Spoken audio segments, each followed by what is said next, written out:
క్రైస్తలో December 19వ తేదీ 2023.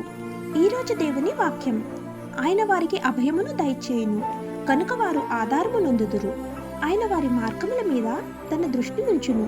యోబు గ్రంథం 24వ అధ్యాయం 23వ వచనం. ప్రియమైన సహోదరి సహోదరులారా, మనం మన దేవుని మార్గంలో నడుస్తున్నప్పుడు అన్ని పరిస్థితులు అనుకూలంగా ఉండకపోవచ్చు. మనం ఊహించిన విధంగా అన్నీ జరగకపోవచ్చు. అప్పుడు మన హృదయంలో కలవరం రేగి భయభ్రాంతులకు గురవుతూ ఉంటాము. మనం ఇక ఆయన మార్గంలో నడుచుకోలేమని తలుస్తూ ఉంటాము. మన చుట్టూ ఉన్న పరిస్థితుల ప్రభావం కూడా అన్నిసార్లు మనకి సహకరించవు. దేవుని మార్గంలో మనం నడుస్తున్నప్పుడు మనతో ఉన్న వారికి అర్థం కాక వారికి తోచిన విధంగా మనకి సలహాలు ఇస్తూ ఉంటారు.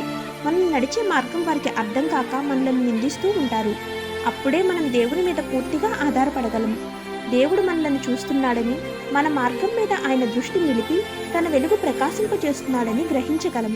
దేవుని కనుదృష్టి మన మీద ఉన్నప్పుడు ఈ లోకంలో ఉన్న వారు ఏమి మాట్లాడినా ప్రభువు మనకి సంపూర్ణ సహాయం చేసి మనలో ఉన్న సమస్త భయాల నుండి తప్పించి అనుక్షణం అభయాన్ని అనుగ్రహిస్తాడు. ఆమేన్. God bless you.